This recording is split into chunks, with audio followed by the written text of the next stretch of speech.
नमस्कार दोस्तों, अपनी क्लास आज फिर शुरू करते हैं। पिछली क्लास में कुछ अभ्यास प्रश्न अपन ने किए थे, 6 तक अभ्यास प्रश्न किए थे और 7वां प्रश्न आज करने जा रहे हैं। दोस्तों, कुछ आपसे कल हॉटस्पॉट क्वेश्चन भी पूछे गए थे पिछली क्लास में, उनके जवाब आशा करता हूँ आपने दिए होंगे, कमेंट सेक्शन में डाले होंगे। और अब जब हम आगे आगे पढ़ रहे हैं, बीच बीच में उन सवालों के जवाब भी मैं आपको देता रहूँगा और कुछ इंपॉर्टेंट बातें हैं इन पाठों से रिलेटेड वो भी बीच बीच में बताता जाऊंगा। कौन कौन से प्रश्न इंपॉर्टेंट है, मोस्ट इंपॉर्टेंट है, वो सारी जानकारी आपको दूंगा। आप बस मेरे साथ बने रहिए और पढ़ते जाइए, आपको सब कुछ सिखा दूंगा, ध्यान रखिए। चलो अगले प्रश्न पर जाते हैं। बस ध्यान ये रखना है कि प्रत्येक प्रश्न का रिवीजन आप अपने मन से करना है, मेरे साथ जुड़े रहना है। हर प्रश्न जहां डाउट नजर आए वहां पर मेरे से पूछना। मैं आपको एक स्पेशल क्लास में सारा की सारी जानकारी देते रहूंगा और हर कमेंट का जवाब भी देते रहूंगा ताकि आपको हर सुविधा उपलब्ध हो। ठीक है दोस्तों, अब चलते हैं अगले प्रश्न पर। अगला प्रश्न है, निम्न अभिक्रियाओं के लिए संतुलित रासायनिक समीकरण लिखिए।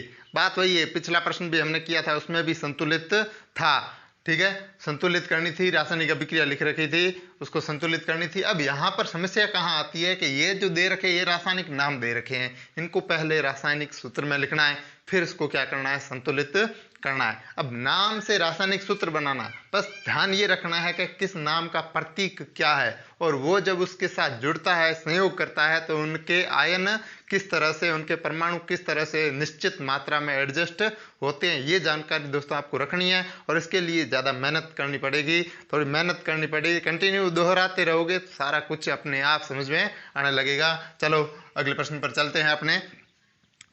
तो पहला क्वेश्चन है, कैल्शियम हाइड्रोक्साइड उसके साथ संयोग कर रहा है कार्बन डाइऑक्साइड और ये दोनों मिलकर नए उत्पाद का निर्माण कर रहे हैं, कैल्शियम कार्बोनेट और जल का निर्माण कर रहे हैं। अब नाम देखो, कैल्शियम हाइड्रोक्साइड, इस अभिक्रिया को आप देखोगे तो यह अभिक्रिया कुछ सुनी सुनी सी लग रही है, क्योंकि इस अभिक्रिया के बारे में हमने पिछली क्लास में जो हमने चैप्टर किए थे, पढ़ाए थे, अध्ययन किया था, उनमें इसके बारे में हमने जानकारी प्राप्त की है और वही अभिक्रिया, बस रासायनिक नाम लिखे हैं। तो देखिए कैसे, कैल्शियम हाइड्रोक्साइड, कैल्शियम हाइड्रोक्साइड, एक तो कैल्शियम होता है, हाइड्रोक्साइड को क्या कहते हैं, OH कहते हैं। ठीक है, तो ये हो गया कैल्शियम हाइड्रोक्साइड OH और इसके पीछे क्या लग जाएगा, 2। अब ये क्या, एक यौगिक बन गया। अब यौगिक कैसे बना, ये जानकारी आपको अगर चाहिए तो मैं आपको कमेंट सेक्शन में कर देना, मैं आपको एक स्पेशल क्लास लेके सारी जानकारी दूंगा कि यौगिक कैसे बनते हैं, उनके परमाणु, उनकी निश्चित संयोजकता और उनके परमाणुओं की संख्या निश्चित कैसे होती है, ये आपको स्पेशल क्लास में बताऊंगा।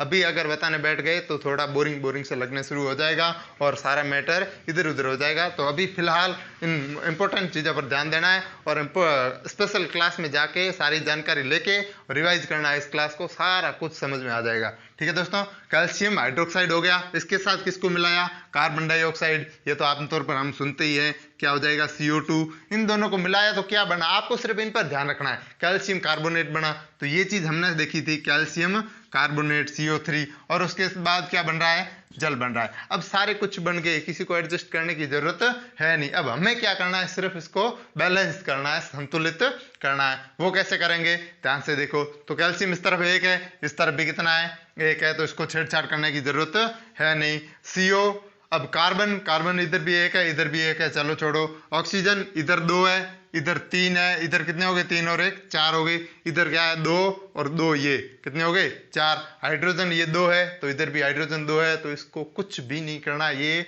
ऑलरेडी क्या है, संतुलित ही है। अगली क्या है, अब इसको देखोगे, इसमें एक इंपॉर्टेंट बात है, ये जो हमने तय किया था, ये अभिक्रिया मैंने पढ़ी है, आपने पढ़ी है, ये किसका रासायनिक सूत्र है, यह किसका रासायनिक सूत्र है, इसका जवाब आपको कमेंट सेक्शन में देना होगा, ताकि आप लगातार प्रिपेयर करोगे, दोहरान करोगे, सारा कुछ समझ में आएगा, याद रहेगा। तो इसका जवाब आपको कमेंट सेक्शन में देना कि ये किसका रासायनिक सूत्र है। चलो दोस्तों, अगला अभिक्रिया जो है, इसमें क्या किया, जिंक लिया, क्या लिया, जिंक, Zn कहते हैं इसको, और क्या लिया, सिल्वर नाइट्रेट। तो सिल्वर नाइट्रेट का दोस्तों सूत्र होता है AgNO3। क्या होता है दोस्तों, AgNO3। उसके बाद क्या बन रहा है उत्पाद के रूप में, एक बन रहा है zinc nitrate, zinc nitrate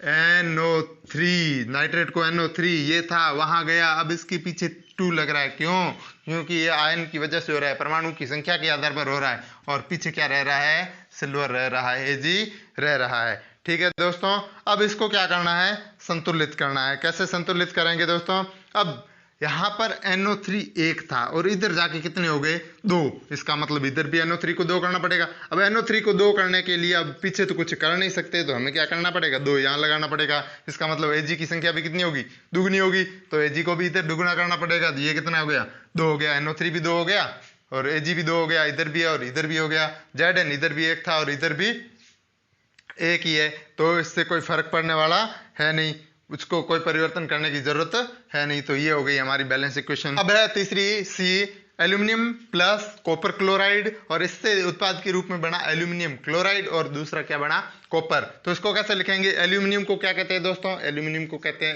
Al। Copper chloride, copper chloride को क्या कहेंगे, CuCl2। क्या कहेंगे दोस्तों, CuCl2। और उसके बाद क्या है, उत्पाद के रूप में एल्यूमिनियम क्लोराइड, क्या बन रहा, एल्यूमिनियम क्लोराइड। एल्यूमिनियम क्लोराइड को क्या कहते हैं, AlCl3। और क्या बन रहा है दोस्तों, कॉपर बन रहा है। क्या बन रहा है, कॉपर बन रहा है। अब ये तो हो गई इसकी रासायनिक समीकरण, लेकिन इसको क्या करना है, अभी तक संतुलित करना है, क्योंकि संतुलित शब्द भी साथ में दिया है, भूल मत जाना ऐसे। ठीक है दोस्तों, तो अब संतुलित करने के लिए इधर एल्यूमिनियम एक है, इधर भी एक है, तो कोई प्रॉब्लम है नहीं। कॉपर इधर भी एक है, उधर भी है, अभी तक कोई प्रॉब्लम है नहीं। लेकिन प्रॉब्लम कहाँ आ रही है, प्रॉब्लम यहाँ आ रही है। प्रॉब्लम कहाँ आ रही है, यहाँ आ रही है, क्लोरीन में प्रॉब्लम आ रही है। तो इधर 2 है, इधर कितने हैं, 3 है, इनको क्या करना पड़ेगा, बराबर करना पड़ेगा। तो इनकी संख्या बराबर कब हो सकती है, जब इनका लसब बराबर हो जाए। इनका लसब क्या आएगा, इनका लसब 6 आएगा, तभी ये दोनों बराबर होगी। तो इसको 6 करने के लिए इसको किससे गुणा करना पड़ेगा, 2 से, और इसको 6 करने के लिए इसको किससे गुणा करना पड़ेगा, 3 से गुणा करना पड़ेगा। और जैसे 3 से अगर हम गुणा करेंगे तो इन Cu की संख्या भी क्या हो जाएगी, बढ़ जाएगी। अब Cu भी इधर कितने हो गए, 3 हो गए, तो 3 Cu करने के लिए इधर भी कितने लगाने पड़ेंगे, 3। क्लोराइड कितने हो गए, 2 3 6, इधर भी 2 3 6। एल्यूमिनियम कितने हो गए, 2, तो इस तरफ भी क्या लगाना पड़ेगा, 2 लगाना पड़ेगा। और इसी के साथ ये समीकरण भी हमारा क्या हो जाता है, संतुलित हो जाता है। अगला है हमारा डी, क्या लिखा है, बैरियम क्लोराइड। आपने बार बार पढ़ा ही है, बैरियम क्लोराइड क्या कहते हैं इसको, BaCl2। उसके बाद क्या है, पोटेशियम सल्फेट। पोटेशियम सल्फेट को क्या कहते हैं दोस्तों, K2SO4। इसके बाद क्या बन रहा है, बैरियम सल्फेट बन रहा है। क्या बन रहा है दोस्तों, बैरियम सल्फेट। ये भी बार बार आपने पढ़ा है, बैरियम सल्फेट। तो BaSO4 याद हो जाता है कि इसका रासायनिक सूत्र क्या है। अगला क्या है, पोटेशियम क्लोराइड। पोटेशियम क्लोराइड के बारे में आपने पढ़ा होगा, ये हो गया KCl। ये तो हो गई इसकी रासायनिक समीकरण। अब दोस्तों इसको करना है संतुलित। तो संतुलित करें तो कैसे होगा, Ba एक है, इधर इधर भी Ba कितना है, बैरियम 1 है, क्लोराइड 2 है, Cl इधर भी Cl कितना है, 1 है। तो इसको 2 करने के लिए हमें 2 से क्या करना पड़ेगा, गुणा करना पड़ेगा। तो Cl कितने हो गए, 2 हो गए, चलो ठीक है। K2 पोटेशियम 2 है तो 2 पोटेशियम हो गई, चलो। सल्फेट हो गया, अब कोई परिवर्तन इसमें करना नहीं है। तो ये हो गया दोस्तों इसका संतुलित समीकरण। अब चलते हैं अगला प्रश्न। हाँ, ये प्रश्न है 8वां क्वेश्चन है, निम्न अभिक्रियाओं के संतुलित रासायनिक समीकरण लिखिए। बस पिछले वाले वही क्वेश्चन है, कोई परिवर्तन नहीं है इसमें, ज्यादा से ज्यादा अभ्यास करवाया जा रहा है। लेकिन इसमें एक चेंज किया है, बदलाव क्या किया है, अभिक्रिया का प्रकार भी लिखिए। हमने अभिक्रियाओं के प्रकार पढ़े हैं, संयोजन, वियोजन, ऊष्माक्षेपी, ऊष्माशोषी और विस्थापन, द्विविस्थापन। इन अभिक्रियाओं, इनमें से कौन कौन सी किस प्रकार की अभिक्रिया, उसका नाम भी लिखना है। तो बहुत आसान है, ज़्यादा कोई टफ है नहीं, ध्यान दो। पहला क्या है, पोटेशियम ब्रोमाइड। पोटेशियम को क्या कहते हैं, के कहते हैं। ठीक है दोस्तों, पोटेशियम ब्रोमाइड, ब्रोमाइड को Br, तो ये हो गया KBr प्लस। अब क्या है, बैरियम आयोडाइड। बैरियम का दोस्तों प्रतीक होता है Ba, आयोडाइड I होता है, लेकिन इसके पीछे क्या लगेगा, 2 लगेगा। क्यों लगेगा, यह परमाणु की निश्चित मात्रा है। रासायनिक समीकरण कैसे बनते हैं इसके आधार पर आपको बताया जाएगा। अब पोटेशियम आयोडाइड, इसका रासायनिक सूत्र क्या है, पोटेशियम को कहते हैं A, आयोडाइड को इसके साथ I हो जाएगा। अगला इसमें क्या है, बैरियम ब्रोमाइड, तो ये हो गया BaBr2। क्या हो गया दोस्तों, BaBr2। अब इसको क्या करना है, संतुलित करना है। क्या करना है, क्योंकि संतुलित रासायनिक समीकरण, ध्यान देना है इसको, छोटी छोटी बातें भूलनी नहीं है। अब इसको संतुलित करोगे, इधर बैरियम, इधर भी 1 है, इधर भी कितना है, 1 है। अब इधर I2 देख रहे हो, I कितना 2 है, लेकिन इधर क्या है, 1 है, तो इसको कितना करना पड़ेगा, 2 करना पड़ेगा। तो अब यहाँ पर K2 हो गया, K2 हो गया, तो इसको 2 करने के लिए इधर भी 2 लगाना पड़ेगा। तो Br कितना हो गया, Br हो गया 2 हो गया, K कितना हो गया, 2 हो गया। आई कितना हो गया, 2 हो गया। अब पीछे बी ए 1 है और इधर भी कितना है, बी ए 1 है। इसका मतलब ये रासायनिक अभिक्रिया हमारी क्या हो गई है, संतुलित हो गई है। अब इसका क्या बताना है, प्रकार बताना है। क्या बताना है, प्रकार। अब प्रकार कैसे पता करेंगे, आपको मैंने बताया था जब दो यौगिकों के जो आयन होते हैं, दो यौगिकों के जो आयन हैं वो आयन आपस में अगर ट्रांसफर हो जाए, एक दूसरे के पास चले जाए, तो बी आर बी ए के पास जा रहा है, आई के पास आ रहा है, तो एक दूसरे के पास ट्रांसफर हो रहे हैं, तो दोनों का विस्थापन हो रहा है, तो इस पर अभिक्रिया का नाम क्या हो जाएगा, द्विविस्थापन हो जाएगा। क्या हो जाएगा दोस्तों, द्विविस्थापन अभिक्रिया हो जाएगा। अगली अभिक्रिया है अपनी जिंक कार्बोनेट। कौन सी है, जिंक कार्बोनेट बी है।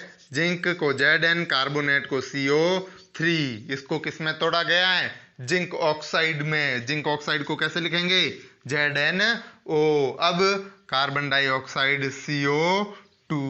ठीक है दोस्तों, तो 2 थे इधर भी। अब देख लो इसको क्या करना है, संतुलित करना है। कैसे करेंगे, Zn 1 है तो इधर भी 1 है।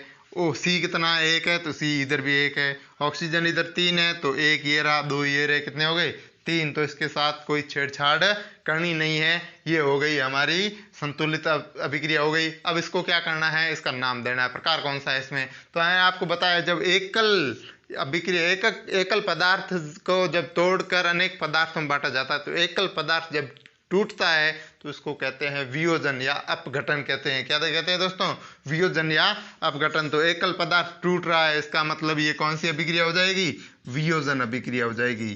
ठीक है, बिछड़ रहे हैं एक दूसरे से, वियोजन अभिक्रिया।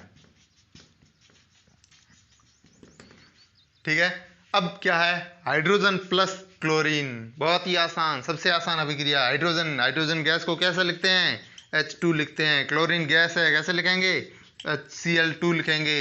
हाइड्रोक्लोराइड या हाइड्रोक्लोरिक अम्ल एक ही बात है। हाइड्रोक्लोराइड को या हाइड्रोक्लोरिक अम्ल कहो एक ही बात है, बहुत सुना है इसके बारे में। HCl जिसको क्या कहते हैं, HCl कहते हैं। अब इनको क्या करना है, संतुलित करना है। 2 इधर है हाइड्रोजन, Cl2 भी कितने हैं, 2। तो Cl को 2 करने के लिए इसके आगे कितना लगाना पड़ेगा, 2। तो हाइड्रोजन भी 2 हो गए, Cl भी 2 हो गए। अभिक्रिया हमारी क्या हो गई, संतुलित हो गई। लेकिन अब इसका प्रकार बताना है, कैसे। अब 2 या 2 से अधिक तत्व जब एक दूसरे से संयोग करते हैं और एकल उत्पाद का निर्माण करते हैं, एक ही उत्पाद का निर्माण करते हैं, उस अभिक्रिया को कहते हैं संयोजन अभिक्रिया। क्या कहते हैं दोस्तों, संयोजन हुआ है, आपस में मिलाप हुआ है, संयोजन अभिक्रिया। अब है अगली डी, मैग्नीशियम प्लस हाइड्रोक्लोरिक अम्ल। तो हाइड्रोजन क्लोराइड कहो या हाइड्रोक्लोरिक अम्ल कहो, बात एक ही है। मैग्नीशियम को कैसे लिखेंगे दोस्तों, मैग्नीशियम को कहते हैं Mg। इसके साथ किसको मिलाया, HCl को मिलाया। किसको मिलाया दोस्तों, HCl को मिलाया। अब इसके बना क्या, मैग्नीशियम क्लोराइड बना। क्या बना, मैग्नीशियम क्लोराइड। तो इसको क्या कहते हैं, MgCl2। और इसके बाद हाइड्रोजन गैस निकल रही है, तो हाइड्रोजन गैस को क्या लिखेंगे, H2 लिखेंगे। क्या लिखेंगे दोस्तों, H2। अब इसको क्या करना है, संतुलित करना है। तो देखिए मैग्नीशियम 1 है, इधर भी 1 है। क्लोरीन इधर 1 है, इधर कितने हैं, 2। तो क्लोरीन को 2 करने के लिए यहाँ पर कितना लगाना पड़ेगा, 2 लगाना पड़ेगा। यहाँ पर 2 लगाते, हाइड्रोजन भी कितने हो गए, 2 हो गए। लेकिन इधर हाइड्रोजन 2 है हमारे पास, तो क्लोरीन भी 2 हो गए। मैग्नीशियम 1 ही है, हाइड्रोजन 2 हो गए दोनों तरफ। इसका मतलब हमारी अभिक्रिया क्या हो चुकी है, संतुलित हो चुकी है। अब इसका प्रकार देखना है। प्रकार देख रहे हैं तो क्या मिल रहा है, इसके साथ दूसरा कोई तत्व था नहीं, दूसरा कोई परमाणु था नहीं। इसके पास दूसरा परमाणु था, तो मैग्नीशियम ने क्या किया, इस हाइड्रोजन को Cl से क्या कर दिया, अलग कर दिया। अब ज़्यादा क्रियाशील होता है वो कम क्रियाशील को क्या कर देता है, हटा देता है, विस्थापित कर देता है। तो इस मैग्नीशियम ने इस हाइड्रोजन को विस्थापित कर दिया और क्लोरीन को किसके साथ मिला दिया, अपने साथ मिला दिया। जब विस्थापन होता है, ये कम क्रियाशील अधिक क्रियाशील कम क्रियाशील को विस्थापित करता है, तो वह अभिक्रिया भी क्या कहलाती है, विस्थापन अभिक्रिया कहलाती है। कौन सी अभिक्रिया कहलाती है दोस्तों, विस्थापन अभिक्रिया। तो ये हो गया इसके प्रकार। बहुत ही आसान है, बस बहुत ही आसान है, इससे आसान कुछ हो ही नहीं सकता। ठीक है दोस्तों, ये हो गया हमारा 8वां प्रश्न। मोस्ट इंपोर्टेंट जो प्रश्न थे, समझने लायक जितने भी प्रश्न थे वो सारे आपको मैंने करवा दिए हैं। अब आगे वाला प्रश्न भी है तो इम्पोर्टेंट, लेकिन ज़्यादा इसमें कुछ करना पड़ता नहीं है। बस अभिक्रिया उसको समझना इस प्रकार है कि ये उसमें सोचिए और होता कैसा है, इसकी परिभाषा आप बनाना सीख लो और इनका उदाहरण एक एक आपको याद होना चाहिए, बस इतना ही पूछा जाता है एग्जाम में, ज्यादा इसके बारे में कुछ पूछा नहीं जाता है। 9वां प्रश्न है ऊष्माक्षेपी तथा ऊष्माशोषी अभिक्रियाओं का क्या अर्थ है। तो ये क्लास में बहुत अच्छी तरह से हमने इसके बारे में पढ़ा है। ऊष्माक्षेपी यानी जिसमें ऊष्मा का उत्पन्न होती है, ऊष्मा का निर्माण होता है, ऊष्मा निकलती है। और ऊष्माशोषी मतलब जिसमें ऊष्मा का अवशोषित की जाती है, ग्रहण की जाती है, उसको कहते हैं ऊष्माशोषी अभिक्रिया। इसके बारे में आपको मैंने सारा पढ़ा रखा है, सारी परिभाषाएं लिखवा रखी है, इनके उदाहरण भी लिखवा रखे हैं, आप वहां से प्राप्त कर लेना। अब तो बार बार वैसे एक बार रिविजन करवा रहा हूँ ताकि आपके दिमाग में बार बार दोहरान होगा तो आपको याद होता रहे, इसी पर लिए। तो ऊष्माक्षेपी का मतलब वह अभिक्रिया जिसमें उत्पाद के साथ साथ ऊष्मा भी उत्पन्न होती है, ऊष्मा का निकास होता है, तो वो हो जाएगी ऊष्माक्षेपी। और ऊष्माशोषी मतलब जिस अभिक्रिया को करने के लिए ऊष्मा की जरूरत पड़ती है, अभिक्रिया शुरू करने के लिए, पूरी करने के लिए ऊष्मा की जरूरत पड़ती है, वो हो जाएगी ऊष्माशोषी अभिक्रियाएं। उदाहरण आपको दे रखे हैं, ठीक है दोस्तों। अब उससे संबंधित इसका उदाहरण यहाँ पर आ जाएगा अगले क्वेश्चन में। दूसरा क्वेश्चन 10वां, श्वसन को ऊष्माक्षेपी अभिक्रिया क्यों कहते हैं। तो इसका जी परिभाषा है, ये जो उदाहरण है ये ऊष्माक्षेपी का उदाहरण हो जाएगा। ऊष्माशोषी के बहुत सारे उदाहरण आपको लिखवा रखे हैं, ठीक है दोस्तों, वहां पर देख लेना। बाकी आपको पीडीएफ में सारा का सारा मिल रहा है, नोट्स मिल रहे हैं, तो वहां पर आप आसानी से प्राप्त कर सकते हो। श्वसन को ऊष्माक्षेपी अभिक्रिया क्यों कहते हैं। श्वसन के बारे में हमने एक इंपॉर्टेंट अभिक्रिया के ऊपर चर्चा की थी। श्वसन जब हम कहते हैं तो हमारे अंदर जो ग्लूकोज होता है, जो हमने खाना खाया है, खाने के साथ जो कार्बोहाइड्रेट्स ग्रहण किया है, उसके टुकड़े होने के बाद पाचक रस जो होते हैं वो उसके कार्बोहाइड्रेट के छोटे छोटे टुकड़े कर देता है, जो ग्लूकोज के रूप में उपस्थित होते हैं वहाँ। और ग्लूकोज को दोस्तों जो हम सांस लेते हैं तो सांस के में जो ऑक्सीजन जो शरीर के अंदर जाती है वो ग्लूकोज के साथ क्या कर जाती है, अभिक्रिया कर जाती हैं। तो श्वसन से जो ग्लूकोज के साथ, श्वसन मतलब ऑक्सीजन जब श्वसन उस ग्लूकोज के साथ अभिक्रिया करती है, ग्लूकोज के साथ अभिक्रिया करती है, तो उससे क्या क्या बनता है, उससे कार्बन डाइऑक्साइड बनता है, जल बनता है, और क्या उत्पन्न होती है, ऊष्मा उत्पन्न होती है, गर्मी उत्पन्न होती है। आपको लगेगा जब खाना पचता है तो उसमें हीट निकलती है, क्या निकलती है, हीट निकलती है। और वो ऊष्मा अगर निकलती है इसका मतलब वो कैसी अभिक्रिया हो गई, ऊष्माक्षेपी अभिक्रिया हो गई। दोस्तों अब इसका इंपॉर्टेंट क्वेश्चन ये है आपका, बस आपके दोहरान के लिए है, ग्लूकोज का रासायनिक सूत्र क्या होता है। ग्लूकोज का रासायनिक सूत्र क्या होता है, फटाफट कमेंट में देना है। जितना जल्दी दोगे उतना रिवीजन बहुत अच्छा होगा। बार बार दिमाग चलाओगे, पेन चलाओगे, हाथ चलाओगे, सब अच्छे से क्लियर हो जाएगा, ठीक है। तो अगला प्रश्न है अपना 11वां क्वेश्चन है, वियोजन अभिक्रियाओं को संयोजन अभिक्रियाओं के विपरीत क्यों कहा जाता है। इन अभिक्रियाओं के समीकरण लिखिए। विपरीत क्यों कहा जाता है, विपरीत इसलिए कहा जाता है, एक में जुड़ रहा है दूसरे में टूट रहा है, एक में मिलाप हो रहा है दूसरे में बिछड़ रहे हैं एक दूसरे से।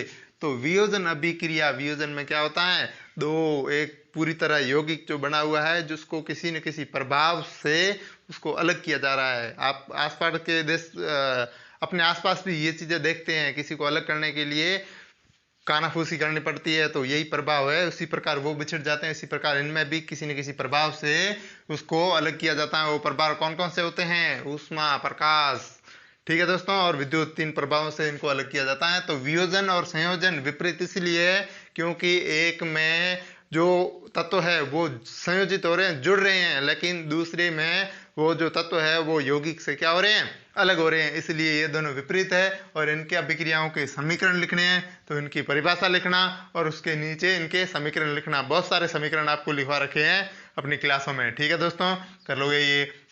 अगला अपना प्रश्न है, वियोजन अभिक्रियाओं के एक एक समीकरण लिखिए। बस यही है, इसमें भी समीकरण लिखना, इसमें भी समीकरण लिखना, बात वही है।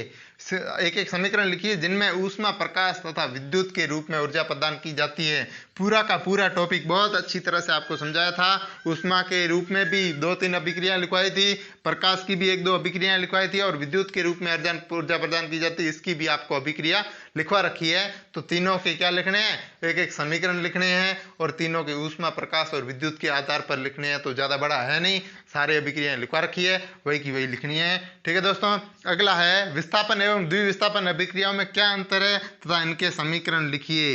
विस्थापन और द्विविस्थापन में अंतर क्या है, जो इनकी परिभाषा है वही इनका क्या है, अंतर है। बस परिभाषा याद होनी चाहिए। विस्थापन में एक जो अधिक क्रियाशील है वो कम क्रियाशील तत्व को उसके यौगिक से हटाता है, विस्थापन हो गया। द्वि में दोनों यौगिकाओं के जो आयन है वो एक दूसरे में ट्रांसफर आदान प्रदान कर लेते हैं, एक दूसरे के साथ घुल मिल जाते हैं, तो इस प्रकार द्विविस्थापन अभिक्रिया हुई। और उनके क्या लिखने हैं समीकरण, पिछले वाले क्वेश्चन में वो अभी जो इससे पहले संतुलित वाला क्वेश्चन हमने किया था उनमें प्रकार लिखने थे, उनमें दोनों के दोनों समीकरण लिखे पड़े हैं, वही के वही भी आप कर सकते हो, दूसरे लिखने चाहें तो वो भी लिख सकते हो। अगला क्वेश्चन है अपना क्वेश्चन नंबर 14, थोड़ा इंपॉर्टेंट है, ध्यान देना। सिल्वर के शोधन में सिल्वर को शुद्ध करने के लिए सिल्वर नाइट्रेट के विलयन में, ये एक विलयन दिया गया है, सिल्वर नाइट्रेट के विलयन से सिल्वर प्राप्त करने के लिए, इसका शोधन करने के लिए उसमें कॉपर धातु मिलाया जाता है। सिल्वर नाइट्रेट कैसे लिखेंगे दोस्तों, AgNO3, क्या लिखेंगे AgNO3, उसमें क्या मिलाया जाता है कॉपर धातु, सिर्फ अकेला कॉपर मिलाया जाता है, इससे क्या बनेगा विस्थापित धातु। अब देखो इसमें कुछ नहीं है, आपको पता है कॉपर सिल्वर से ज्यादा क्रियाशील होता है, तो क्या करेगा विस्थापित किया जाता है, इसके लिए प्रक्रिया लिखिए, चलो लिख रहे हैं। कॉपर क्या है अधिक क्रियाशील, ये क्या करेगा सिल्वर को इसके क्या कर देगा हटाएगा, तो हमारे पास अभिक्रिया के रूप में क्या बन जाएगा कॉपर रह जाएगा। कॉपर के यहाँ पर कितना था नाइट्रेट रह गया, नाइट्रेट कॉपर से आकर क्या हो जाएगा जुड़ जाएगा, तो ये बन गया अपना उत्पाद। और पीछे क्या रह जाता है Ag रह जाता है, Ag को क्या कर दिया गया है इसमें विस्थापित कर दिया गया है। तो दोस्तों ये कौन सी अभिक्रिया हो गई विस्थापन अभिक्रिया हो गई। चलो इसको संतुलित भी कर लेते हैं, एक टाइम थोड़ा सा इसमें लगा देते हैं। NO3 इधर एक है, NO3 इधर कितने हो गए दो, इसको दो करने के लिए यहाँ पर कितने लगाएंगे दो लगाएंगे, तो Ag कितने हो गए दो, तो Ag को भी कितना करना पड़ेगा दो करना पड़ेगा, तो Ag दो हो गए, कॉपर एक है, ये पूरी अभिक्रिया क्या हो गई संतुलित हो गई। ठीक है दोस्तों, तो अगला क्वेश्चन है अवक्षेपण अभिक्रिया से आप क्या समझते हैं। ध्यान दीजिए, एक टॉपिक में मैंने आपको बताया था अवक्षेपण अभिक्रिया किसे कहते हैं।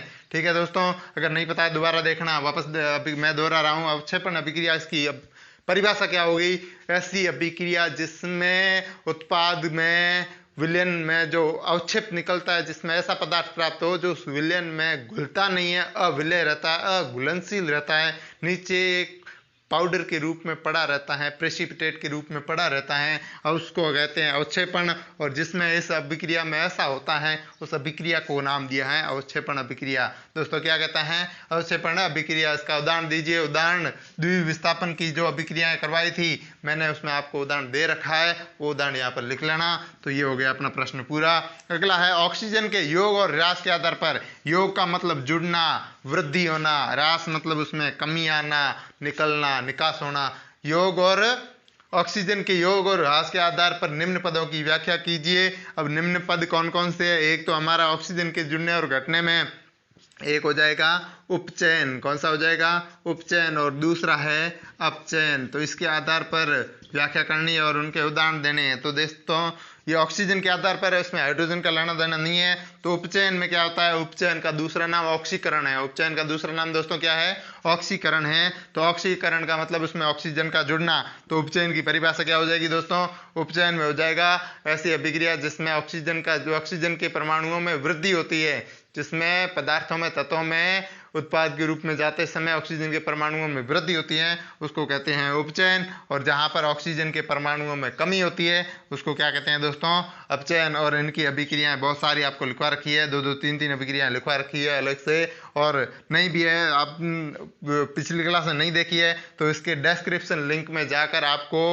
एक लिंक दे रखा है इसका, जिसमें सारे के सारे पाठगत प्रश्नों के जवाब PDF के रूप में टेलीग्राम पर आपको मिल जाएंगे। टेलीग्राम का लिंक है, वहां पर जाकर आप सारे के सारे प्रश्नों के जवाब वहां पर प्राप्त कर सकते हैं। ठीक है दोस्तों, तो दोस्तों ये है प्रश्न अपना 17वां क्वेश्चन। थोड़ा सा इंपॉर्टेंट है, ऐसे प्रश्न पूछे जाते हैं लेकिन ये थोड़ा हटके हैं, बहुत थोड़ा सा डिफिकल्ट है लेकिन समझना जरूरी है। एक भूरे रंग के चमकदार तत्व, भूरे रंग का है, बस रंग ही दे रखा है और कुछ नहीं दे रखा है, उस तत्व का नाम क्या इसने दिया है X नाम दिया है। इसको वायु की उपस्थिति में क्या किया जा रहा है गर्म किया जा रहा है। वायु की उपस्थिति में उसको क्या किया जा रहा है गर्म किया जा रहा है। जब गर्म करते हैं उसको जलाते हैं तो वो किस रंग में बदल जाता है काले रंग में बदल जाता है। बस रंग परिवर्तन ही दिया गया और कुछ भी नहीं दिया गया इसमें। इस तत्व X वह और काले रंग का जो यौगिक बनता है उसका नाम बताइए।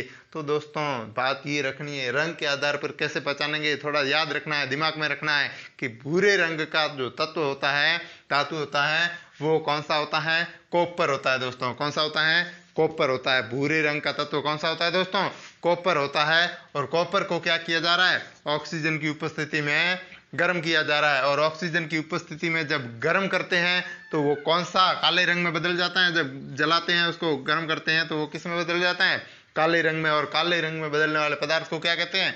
तो जैसे ही मैग्नीशियम को जलाया जाता है मैग्नीशियम ऑक्साइड बनता है, उसी प्रकार कॉपर को जलाने पर वो कौन सा बनेगा? कॉपर ऑक्साइड बनेगा दोस्तों। क्या बनेगा?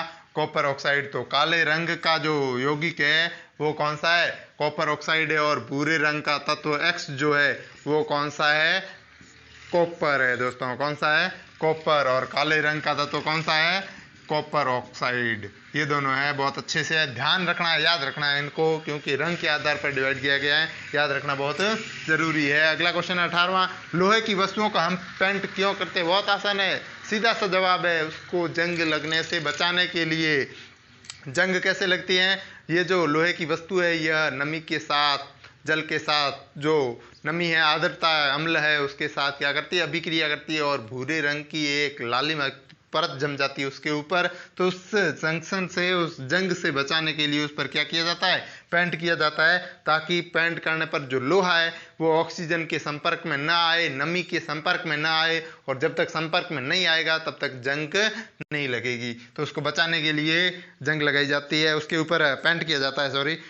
तेल एवं वसायुक्त पदार्थों को नाइट्रोजन से प्रभावित क्यों किया जाता है? नाइट्रोजन गैस की सुरक्षा में क्यों रखा जाता है उसको? तो इसके लिए आपने देखा होगा, जितने भी अपन घरों में खाने की चीज़ें बनाते हैं वो कुछ एक दिन तक ही ठीक ठाक रह पाती है, दूसरे दिन उसका रंग, स्वाद सब क्या हो जाता है? स्वाद है, गंध है, उसकी सब बिगड़ने लगती है, हम उसको खाते नहीं है, फेंक देते हैं। लेकिन दोस्तों चिप्स जो होती है वो पैकेट के अंदर रखी हुई कई दिनों तक पड़ी रहती है और उसका उपयोग हम बाद में भी कर सकते हैं। तो ये क्यों किया जाता है? क्योंकि तेल एवं वसायुक्त जो पदार्थ है ये अगर खुला छोड़ेंगे, इसको सामान्य वातावरण में रखेंगे, तो ये ऑक्सीजन से क्रिया करके क्या हो जाती है? ऑक्सीकृत हो जाती है। और ऑक्सीकृत होने से इसमें विकृत ग्रंथिता आ जाती है, जिससे वह खराब हो जाता है, उसके रंग और उसका जो स्वाद है और उसकी गंध है ये सारी चेंज हो जाती हैं। तो उससे बचाने के लिए इसको नाइट्रोजन की सुरक्षा में रखा जाता है। और नाइट्रोजन की सुरक्षा में इसलिए रखा जाता है क्योंकि नाइट्रोजन क्या है? कम सक्रिय है और वह उसको ऑक्सीकृत नहीं करती बल्कि उसको चटपटा बनाती है। ठीक है दोस्तों। अगला 20वां क्वेश्चन इसी से संबंधित है। ये हो गया, निम्न पदों का प्रत्येक का एक उदाहरण दीजिए। पहला है संक्षारण, कोरोजन। इसका उदाहरण संक्षारण आप समझते हो, जंग लगना। ठीक है दोस्तों। तो संक्षारण मतलब किसी का नष्ट होना, कोरोजन होना किसी की वजह से उसका खराब होना, टुकड़े टुकड़े होना। जैसे संगमरमर आपने देखा, अम्लीय वर्षा की वजह से उसका संक्षारण हो रहा है, धीरे धीरे संगमरमर क्या होता जा रहा है? पिघल के नीचे गिरता जा रहा है, हट रहा है, टुकड़े टुकड़े हो रहे हैं उसके। उसी प्रकार संक्षारण, जैसे लोहे पर जंग लगती है तो लोहा नष्ट होता जाता है, चांदी पर काली परत जमती है, चांदी घिसती जाती है, नष्ट होती जाती है, तो इसको कहते हैं संक्षारण। और इसका उदाहरण ऊपर दे रखा है, एक लोहे की वस्तुओं को हम पेंट क्यों करते हैं?